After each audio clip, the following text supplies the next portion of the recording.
Alors, je vous reprends dans la voiture parce que j'ai du mal à me concentrer. En fait, quand je suis dehors, qu'il y a trop de bruit comme ça, moi, j'ai hyper du mal à me concentrer. Donc, je disais que je suis passée à la mairie pour refaire la carte d'identité. Et quand je lui dis... pardon, j'arrive pas à faire. Et quand je lui dis que je voulais pas de carte d'identité avec prise d'empreinte, etc., et il est devenu tout transparent. Moi, les trucs biométriques... je supporte pas. Déjà en plus, je supporte pas qu'on me touche. Alors du coup, me faire tripoter les mains, ça va pas le faire. Puis toucher de l'encre et tout ça, enfin moi voilà, j'ai un peu de problème avec ça.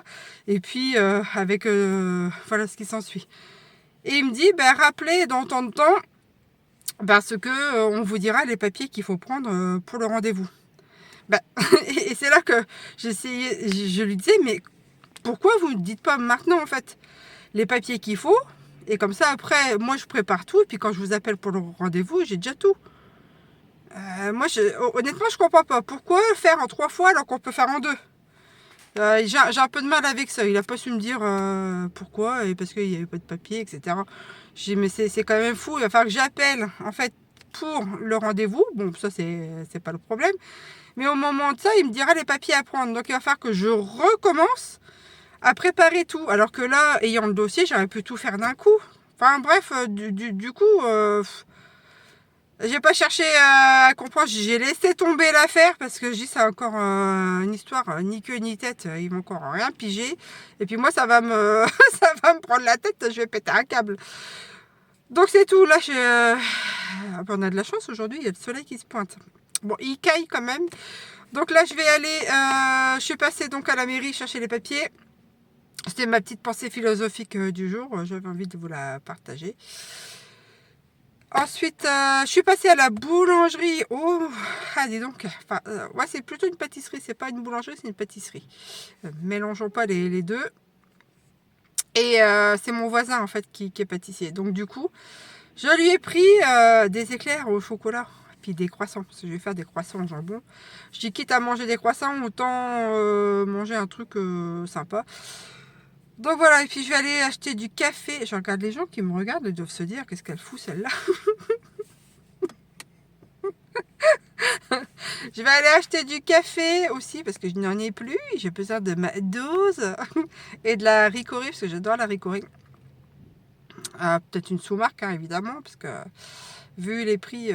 Ou alors faudrait que j'aille choper de la chicorée dans les champs, puis histoire de torréfier les racines. Mais bon.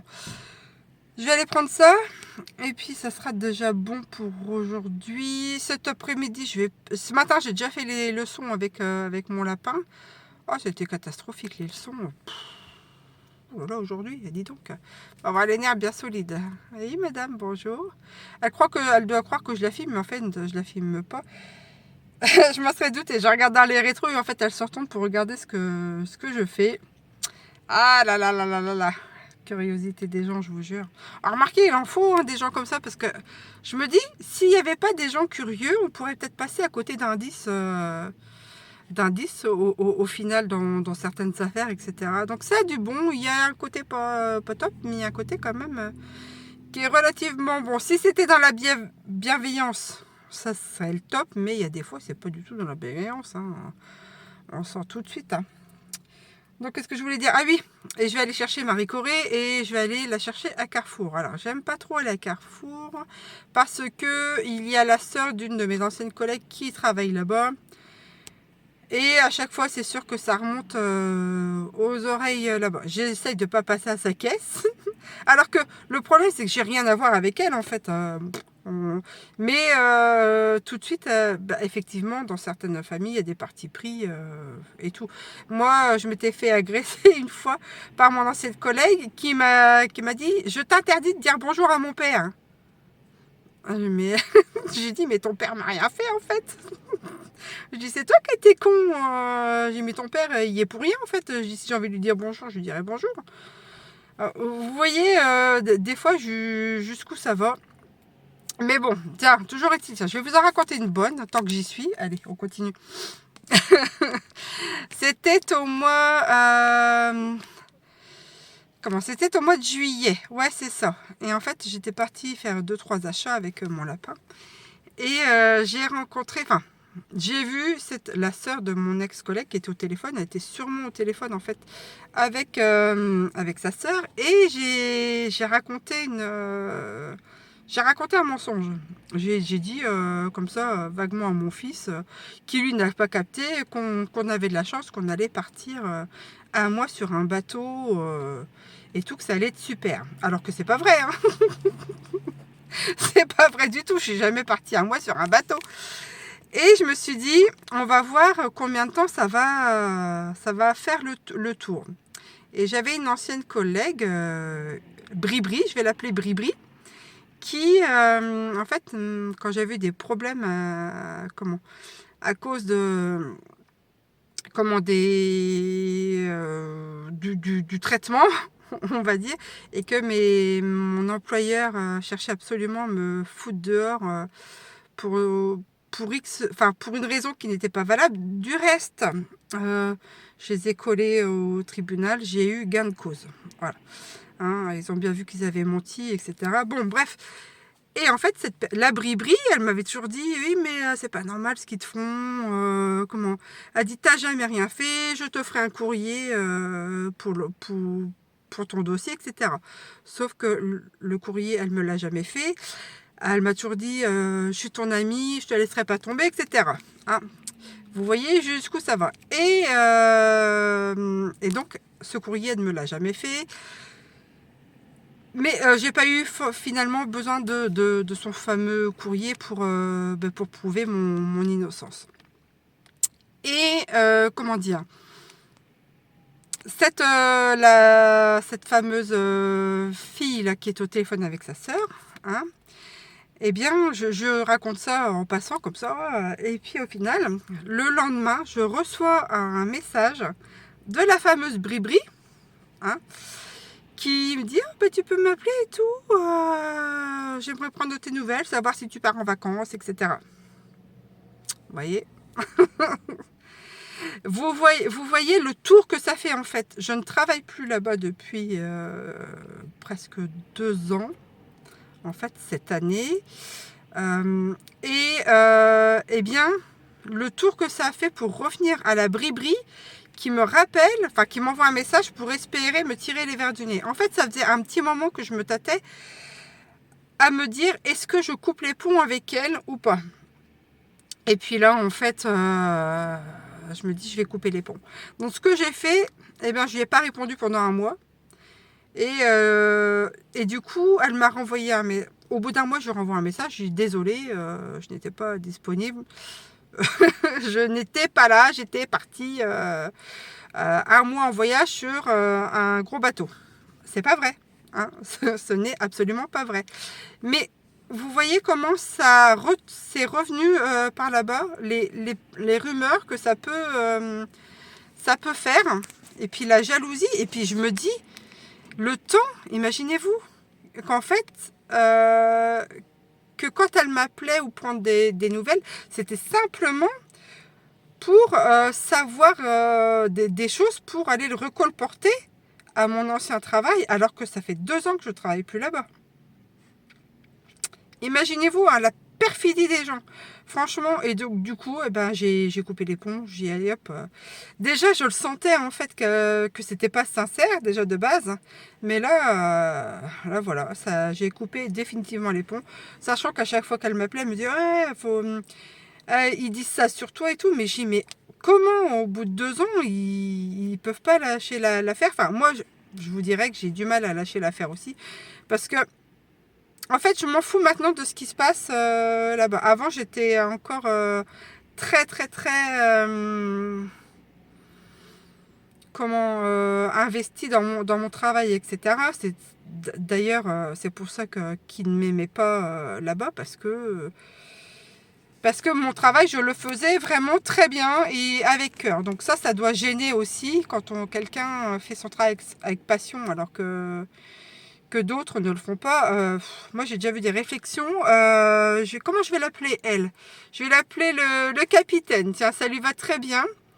Cette fameuse fille avec qui je travaillais, En fait, elle est arrivée un jour pour remplacer quelqu'un qui manquait et potentiellement prendre le poste dans mon service et être enfin, une partie de ma binôme parce qu'on travaille à 3.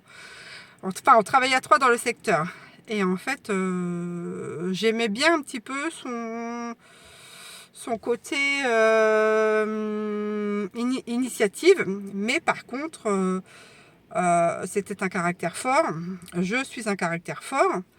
Mais, comment dire, je ne cherchais pas non plus la confrontation. Bien que j'ai un caractère fort, j'aime pas du tout me prendre la tête ou avec les guéguerres ou trucs comme ça. Je déteste ça. Mais par contre, j'aime pas qu'on me piétine. Alors là, pour le coup, j'aime pas piétiner les gens. Mais pour le coup, moi, j'aime pas qu'on me piétine non plus. Donc forcément, quand elle essayait d'instaurer eh bien, des pseudo-règles dans le truc, il y avait des choses qui étaient vraiment bien. Donc là, ça ne me posait pas de problème. Mais quand elle essayait de prendre le dessus sur moi, là, c'était niette, en fait. Hors de question, déjà qu'avec mon pseudo molle du cul, c'était déjà compliqué. Alors pensez bien qu'une collègue, ça allait être aussi. Et en fait, un jour, elle a rencontré quelqu'un, mon capitaine, et elle m'avait montré la photo et tout, et je lui ai dit, tu sais, je dis, moi, je sens pas en fait cette histoire. Mais bon, je l'ai prévenue, elle m'a demandé, après chacun fait ce qu'il veut. Donc elle a démissionné et elle est partie en fait vivre du côté, je crois que c'était de l'Alsace, me semble-t-il, avec eh bien ce jeune garçon, que ça faisait vraiment pas longtemps qu'elle l'avait rencontré, je sais même pas si ça faisait 3 mois ou quelque chose comme ça, enfin bref. Et puis on a gardé contact et puis quelques temps après elle me dit ah, ça va pas, il m'a trompé, etc. Nanani. C'est tout. Et puis elle dit par contre, j'ai plus de travail si je reviens sur la région, j'ai plus de travail et tout. Est-ce que tu peux demander à la directrice si je peux reprendre mon poste en fait. Donc, bonne poire, je suis sympa, je suis allée voir la directrice sans rentrer dans les détails parce que j'estimais que ça ne la regardait pas. Je lui ai dit simplement qu'elle avait des soucis et que ce qui serait possible en fait. Comme il y avait encore de la place, une place vacante, malgré qu'elle avait été remplacée par quelqu'un d'autre, il restait encore une place vacante. Je lui dis, mais est-ce que vous pouvez la reprendre en fait? Elle n'ose pas vous appeler. Elle m'a dit oui, pas de problème, je la reprends et tout. Donc, mon capitaine est revenu et la fille qui l'a remplacée est repartie dans l'autre service. Donc, je me suis fait pourrir la vie par l'autre fille parce qu'elle a changé de service. Parce que j'étais l'investigatrice en fait du retour du capitaine. Et puis après, bon, en fait, ça s'est dégradé parce qu'il y a eu, il y a eu les histoires du Covid, etc. Donc beaucoup ont marché dans le truc. Et ceux qui ne marchaient pas dans les clous, on leur faisait vivre la misère. Et comme moi, déjà de base, je ne marchais pas dans les clous. Alors pensez bien qu'après, ils m'ont bien... Comment ? Ils m'ont bien tarabusqué en fait. Le harcèlement, je vous assure que... Qu'est-ce qu'ils m'ont fait? Pour vous citer un exemple, je revenais de pause un jour et en fait, mon capitaine me dit, est-ce que tu as eu un appel de molle du cul? J'ai dit, ben non, pourquoi? Elle dit, parce qu'en fait, il appelle tout le monde pour se faire tester et tout. Et puis parler des injections. Alors j'ai dit, ben non, il m'a pas encore appelé. Et juste à ce moment-là, il m'appelle, il me dit, je vous attends dans mon bureau. Mais je lui dis, mais pourquoi? Il dit, parce que vous allez vous faire tester et tout. Et en fait, j'ai osé lui répondre que je ne voulais pas de bâton dans les trous de nez, en fait. Déjà, je supporte pas qu'on me touche. Alors, m'enfoncer un bâton dans le nez, et puis je sais que ça fait mal en plus, je sais jusqu'où ils vont, enfin bref. Et donc là, il m'avait appelé, il a hurlé au téléphone, dans mon bureau, tout de suite, c'est un ordre et tout. Moi, j'y suis allée calmos. Et je lui dis, écoutez, moi, non, je refuse en fait. Je refuse qu'on me mette un bâton dans le nez. Je dis, au pire, allez, faites-moi un test salivaire si vous voulez, mais pas le coton-tige. Je dis, encore en plus, je sais même pas ce qu'on fout sur le coton-tige, parce que moi, je suis parano. Je lui dis, ça tombe, il y a le virus dessus. Allez savoir Qui me dit qu'il n'y a pas déjà une souche là-dedans et que vous allez directement l'injecter au cerveau, hein, au final. Donc il appelle la directrice arrive, il lui explique, et donc là elle commence à me foudroyer du regard, gna gna gna, c'est pas normal, nanana. Et elle dit je vais appeler la direction, donc la direction était sur Lyon, le grand patronat là-bas. Et en fait elle revient avec courte raison, elle me dit de toute façon, comment, elle dit je peux pas vous obliger à vous tester. Ben j'ai ben non en fait. J'ai bon ben je m'en vais. Je dis moi après je suis pas contre un test à l'hiver, mais j'ai faire ça tous les jours. Non mais je dis c'est bon quoi en fait. Arrive un moment parce que c'était pratiquement du tous les jours et ils sont un peu cinglés quand même. Et et donc elle est revenue me revoir dans la demi-heure après en me menaçant, littéralement, comme quoi si je ne me faisais pas tester, elle n'accepterait pas mes congés payés.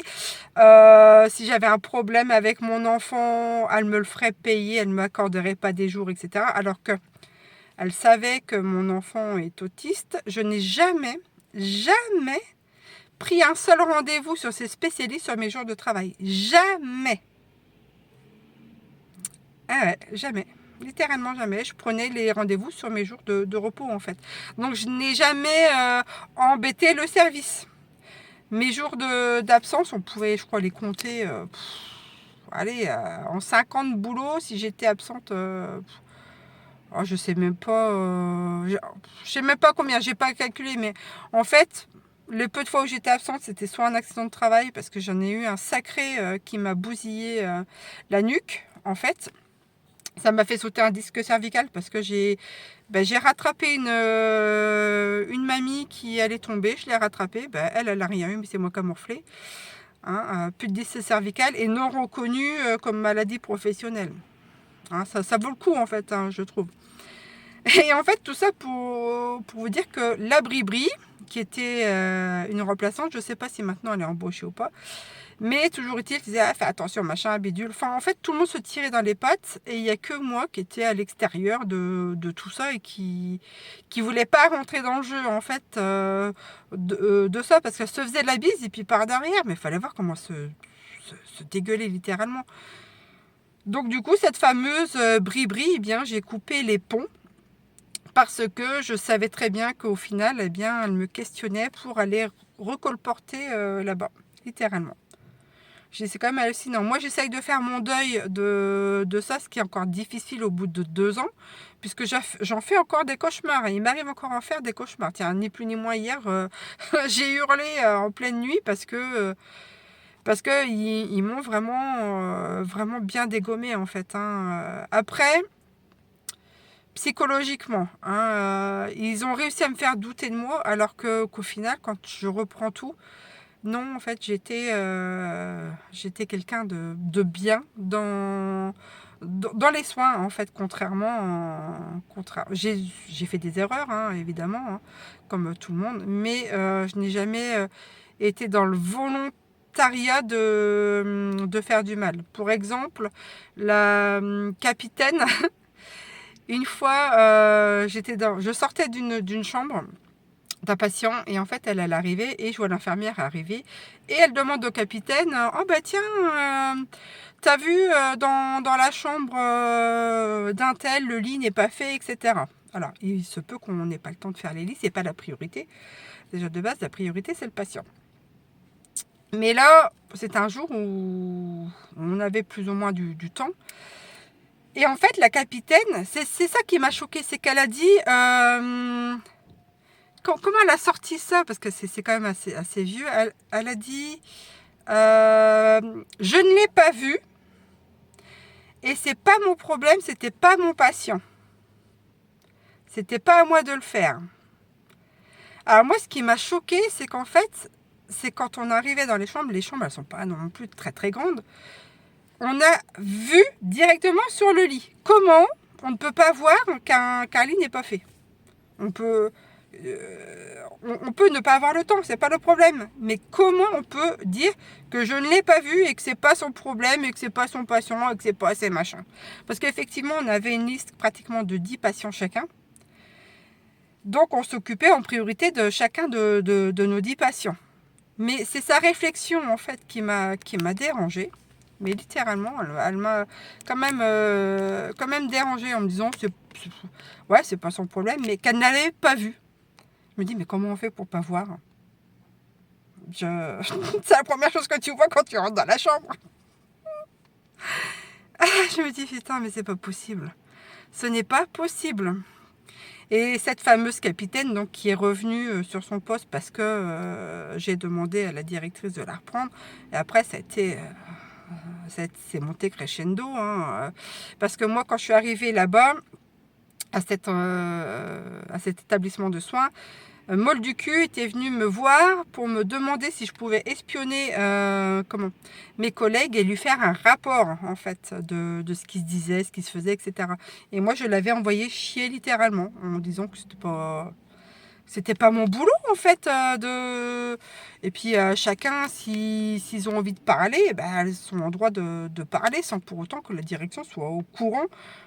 Parce que la direction eh bien, oublie de vous payer des jours ou vous menace de ne pas vous donner vos jours de congé ou ah bah, encore non mais attendez j'en ai une bonne qui vient. J'avais une personne bon c'est une collègue mais pas directe parce qu'on travaillait en roulement. Cette fille là elle a eu une maladie, elle a eu un cancer, elle a été hospitalisée, etc. Et bien figurez-vous que la directrice, tenez-vous bien, la directrice allait la voir à l'hôpital. Alors moi je trouve ça vraiment ambigu en fait ces histoires-là. Mais allez voir, c'était des gamines, la directrice et les autres c'était vraiment des gamines. Donc elle a été voir cette fille-là à l'hôpital, etc. Moi je trouve ça pas... qu'on prenne des nouvelles, voilà, mais je trouve pas ça normal en fait. Parce que je me dis que ça va retomber un jour comme un autre dessus. Eh bien, figurez-vous que au bout de 2 ans, quand j'avais encore des nouvelles de la Bribri, donc avant juillet, elle m'avait rappelé en me disant bah, tu te rends compte comment la directrice qui allait voir la fille qui était malade, bah, elle lui en met plein la tronche en fait. Elle la dénigre, etc. Imaginez-vous bien. Vous voyez la nature humaine? C'est quand même fou. Moi, je comprends pas. Le directeur, ça reste à sa place de directeur. Hein, mais qu'on aille voir ses employés à l'hôpital ou trucs comme ça, et qu'après, se servir de ça, parce qu'elle s'est servie de ça pour, lui en foutre plein sur le dos après, alors qu'elles étaient cul et chemise. Hein. Je me dis, mais quelque part, finalement, ça a été un mal pour un bien de me...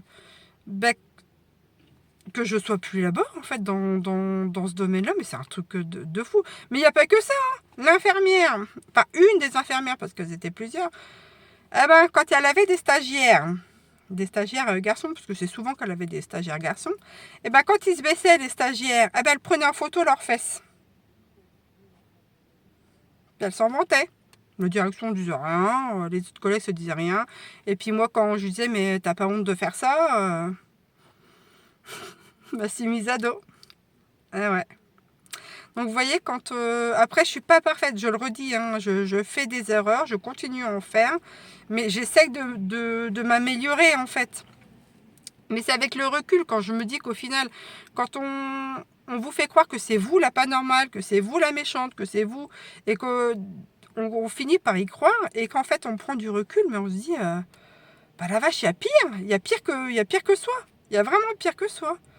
Donc voilà, la petite appart. Et ça fait un petit moment que je vous en parle, mais puis c'est toujours un petit peu décousu parce que une idée en emmène à une autre, qui en emmène à une autre, qui en emmène à une autre. Moi, je fonctionne comme ça. Donc ça peut être un peu en arborescence et être un peu chiant.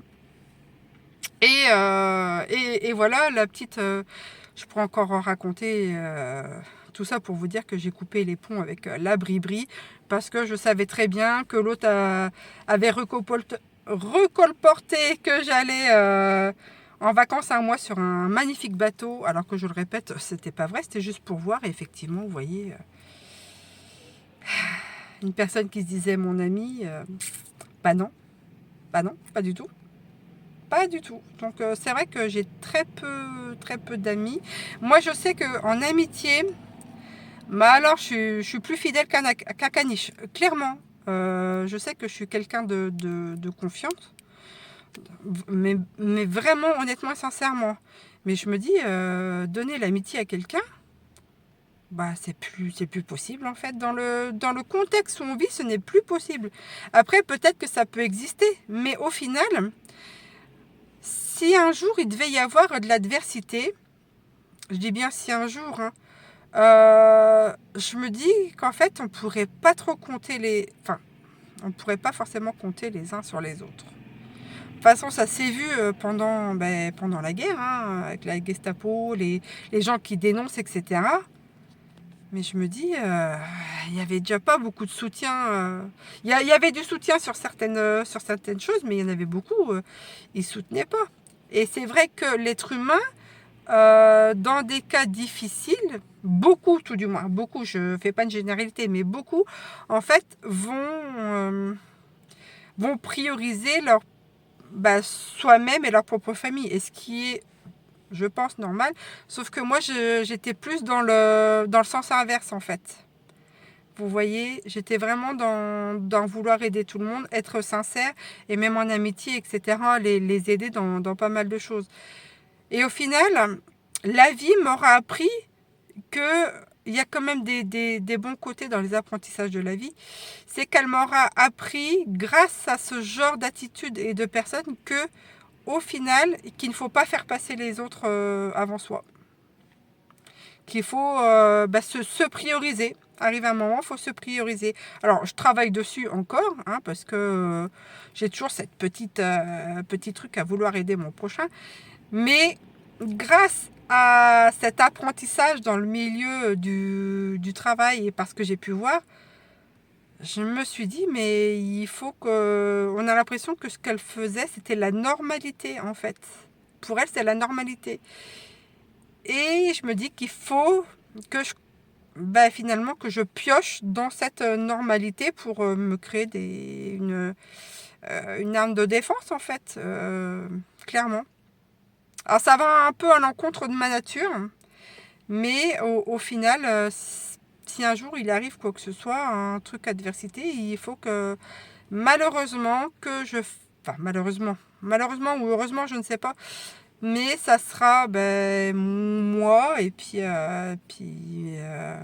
ma famille en priorité. Et je pense que peut-être que c'est logique déjà de base. Est-ce que c'est un instinct qui est là de base, qui est logique et que moi je ne perçois pas comme logique, hein, parce que j'ai pas un cerveau, j'ai pas un cerveau de personne typique. Je fonctionne pas. Moi pour ma part, je trouve que je ne fonctionne pas correctement et comme la majorité des gens. Alors, c'est peut-être moi qui ai tort, hein, de penser ça. Je ne sais pas. Je suis toujours en réflexion perpétuelle sur comment je dois être, comment je dois faire, sur qui je prends exemple.